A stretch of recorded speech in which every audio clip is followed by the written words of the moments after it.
Welcome back, beautiful, redeemed, righteous girl. If you missed the first episode, you can check out the episode by clicking on the link. Okay, so let's continue.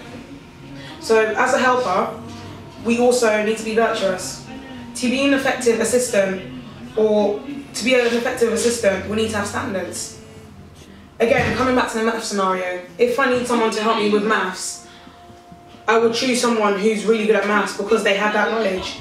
That knowledge is the standard in which I use to choose them as a maths helper. In the same way, as suitable helpers, we need to have, that standard, and our standard is virtue. The Webster Dictionary defines virtue as conformity to the standard of right, morality, moral excellence, beneficial quality, strength and courage, and the capacity to act, potency. This definition is very quite useful, but it misses a key thing, because as a redeemed, righteous girl, our standard is Christ. So how can we be virtuous? How can we be virtuous? We can be virtuous by following what Christ did. If we look at what Christ did, despite him being the Son of God, he was very humble. He ate with all different types of people, different social classes, people from different ethnic backgrounds. He ate with people like, Zacchaeus. He was a fraudster. Like, who would want to eat with a fraudster? No one. But Christ did that. So as Christ is our example, we have to try and do this. Let's try and show love, to people around us. You can simply show love by, carrying an old person's shopping, opening the door for someone, whose mobility is not great. Gentleness. We can also show virtue through gentleness. Gentleness, being slow to speak. So if someone really gets on your nerves, instead of being quick to retaliate, take your time to hear them out. Try to see where they're coming from, and then give a response. And if you're you're annoyed, just step away from the situation and address it once you've calmed down. Honestly, as redeemed, righteous girls, we have to stand for the truth. Christ was the truth. He is the truth. Therefore, if we're saying we're redeemed and we're righteous and we're following Christ, then we need to stand for the truth. If a person in your class or university has been victimized because she can't dress, or everyone finds her annoying, you need to be that person who needs to, stand for honesty and say, give this person a chance. Go and talk to this girl that no one likes, and just see how everything's going on in her life. What's the benefit of showing love? Firstly, the benefit of showing love is that will show that we're actually redeemed and we're righteous. Because Christ's life, the whole mission of Christ was based on love. If Christ didn't love us, then he wouldn't come to this world and be persecuted, knowing that he would only live in order to die so that we may live. He wouldn't do that. So the first thing is for us to show love because it's our commission. Secondly, being human, when we show love to people will also see, people will react to it, and they will react positively. And some people will say, but how about if that person doesn't want to be loved? Some of our friends may be going through addictions and so many other things. You can show them love by being passive. So you can show them love by helping them out even if they don't need it, and praying for them as well. That's a way to show love. Let's move on to kindness. A helper is kind. Let's go back to the math scenario. If I ask someone to help me with maths, they're helping me because they're being kind and compassionate, not because they're going to get anything from it, because they're giving me something. They're not getting anything from it. So as a helper, we have to be kind. And this kindness is a selfless kindness, not kindness that's doing it to get brownie points, or so that everyone will see that I'm a good person and everyone will just like me. It's not about that. As a redeemed, righteous girl, it's our duty. So it's not, whether you're in the mood to do it or not. It's our duty to be kind to one another. Fourthly, as girls, we've been called to be industrious. We have been called to be resourceful. We have been given the God-given ability to use raw materials to create amazing products.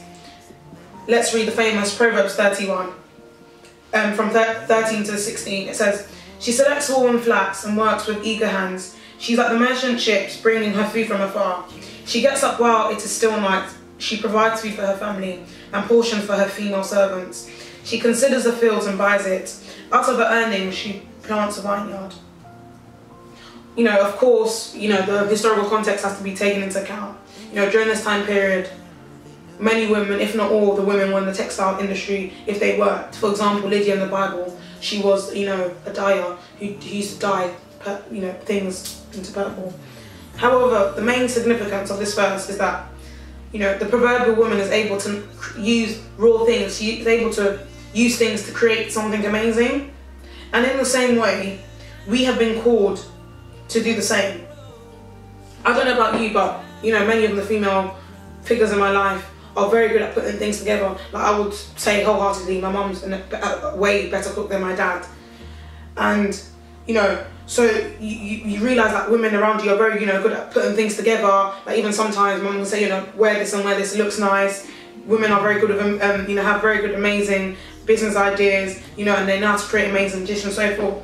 It's not because women, you know, God creates us to be domesticated, but it's rather about that God has called us to be creators and producers.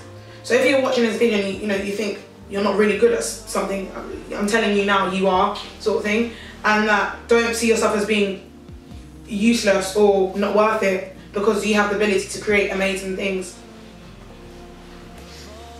The proverbial woman is also described as a merchant and ship, which is quite interesting. Because in our modern day, we could say, you know, some cargo. So, you know, why is this woman being compared to, or likened to a cargo? Well, without cargoes, how would we, you know, be able to export and import foods? So, you know, like the things we see, the exotic things we see, like pineapples, plantains, or some people say plantains, and all these sort of things. Without cargoes, we wouldn't be able to get products or produce from different countries into another country. In the same way, women, God has called us women to be suitable helpers who have the God-given ability to bring out the best in people. This means that we should be able to bring out the best in people. And, you know, I'm going to deal with this later on, but how can you bring out the best in someone if you haven't even got the best in you, or your best hasn't come out yet? The image of, you know, someone waking up in the night to prepare something for her family and her female servants portrays a hard-working and conscientious person. As a redeemed righteous girl, we have been called to provide nourishment to the people around us. You know, many people get this part confused and say, well, does this mean that, you know, all girls have to do is cook and stay in the kitchen and just cook for everyone that comes around? That's not the point. The image of food, you know, why do we eat food? We eat food to get energy and to get nourished. Without food, essentially, we will die. So it's about, you know, women were supposed to be able, God uses us to nourish. And how can we nourish? How can we provide nourishment for people around us? The main two ways is to be hospitable and to also show qualities that will cause people to, you know, to be good and bring out the good in people. So, you know, what does it mean what does being hospitable involve? You know, smiling. It seems simple, but it's sometimes hard to do, you know, especially if you're not in the mood. You know, just smile at that person on the bus who looks really depressed, who looks like they're having a tough time. Smile at that person in your class that no one talks to because everyone just finds annoying. And friendliness, being friendly to everyone around you, regardless of whether you know them, you're in the same friendship group as them, or they're just a bypass that, you know, you walk past every single day. And what enables us to be kind? Because it is sometimes hard to be kind, especially if you're not in the mood. And being a human being, it's very easy to be selfish because, you know, if I'm fine, if I'm doing well and I'm having a good life, why should I care about what someone else is doing? But there's this amazing different spirit that enables us to do so, to be kind even when we don't feel like being kind, and this is the Holy Spirit. Let's read Galatians 5 verse 22. But the fruit of the Spirit is love, joy, peace, forbearance, kindness, goodness, faithfulness, gentleness and self-control. Against such things there is no other law. It is very interesting that the Bible describes these character traits as the fruit of the Spirit. Let's look at, you know, fruits that we eat. Each fruit that we eat has certain vitamins that provides nourishment for our body. In the same way, the fruit of the Spirit works on our character traits and sows seeds in us that makes us more like Jesus. So if you are struggling with any fruit of the Spirit, desire it as I speak, because when you ask, you just receive. That's how God is. If you desire it, He'll give it to you.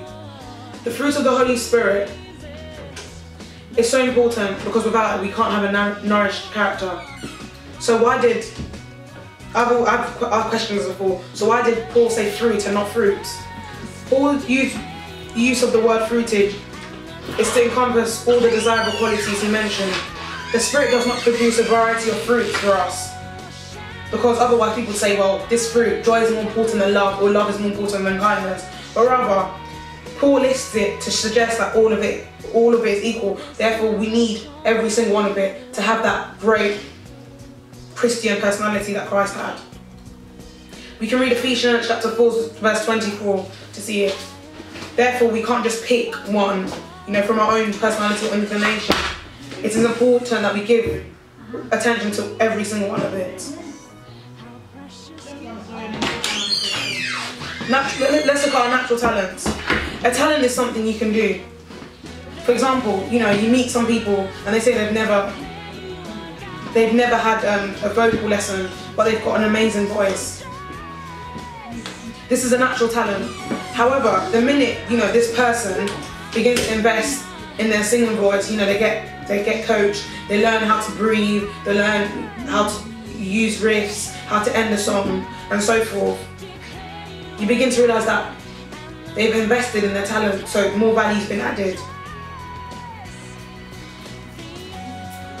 In the same way, so let's use the singing scenario again. So if your mother pays for you to receive vocal training, you will learn different things such as ad-libs, how to use riffs and so forth. All these skills will add more value to your natural ability to sing. Take this moment to think about the natural talents that you have. It might be singing, cooking, having a creative mind, a mind to be able to write songs, poetry and plays, designing clothes, fixing things, public speaking, drama, debating, football, netball, swimming, and etc. If you are struggling to identify the things that are naturally good, think about the things that people close to you may praise you about. Every single person watching this video has at least one natural talent. The talent you have is no less important than another person's talent. You cannot have a talent and be passive in that area. Your talent requires you to use it. Let us not be like the foolish servant who decided to bury his talent. He did not add any value to it. If you love drawing, invest in HB pencils and a good quality drawing pad and draw things with a message and a meaning.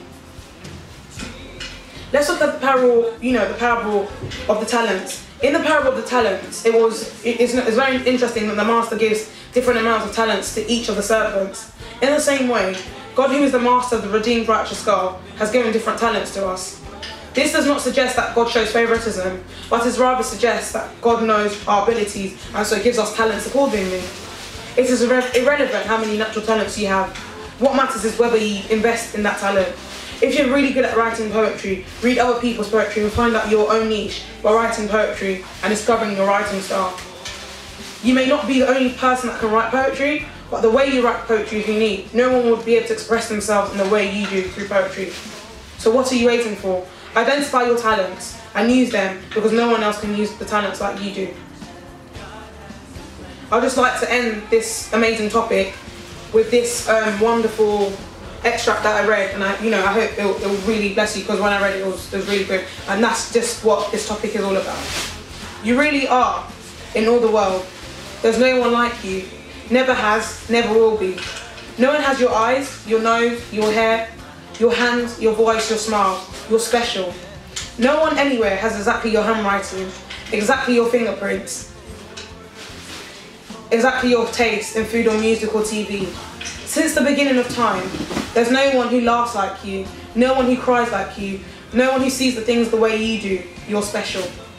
Look, you're the only one on this planet who's got your set of abilities. Sure, there'll always be someone who's better at some of the things you are at, but no one in the entire universe has your unique combination of talents, skills, dreams and feelings. No one else through all eternity will ever look, talk, walk or think or do things the way you do. You're special, you're rare. And like anything that's rare, you're valuable. That's why you don't need to copy your friend. You accept, yeah, you can celebrate your differences. You can risk being yourself. Hey, you're not an accident. God made you special for a very special purpose. He's got a job for you that no one else can do as well. Out of all the billions of applicants, only one is qualified. Only one has what it takes. That one is you, because you're special. If you don't take anything away from this episode 1 or 2, please remember that there's no one like you. Not even your twin sister, your twin brother, your best friend is exactly like you. You are a unique and valuable individual. There is a reason why you and not another one of your mother's eggs was fertilized during conception. You have a unique purpose which no one else apart from you can fulfill. So remember that you are beautiful, redeemed, righteous girl. Take your rightful place which no one else can.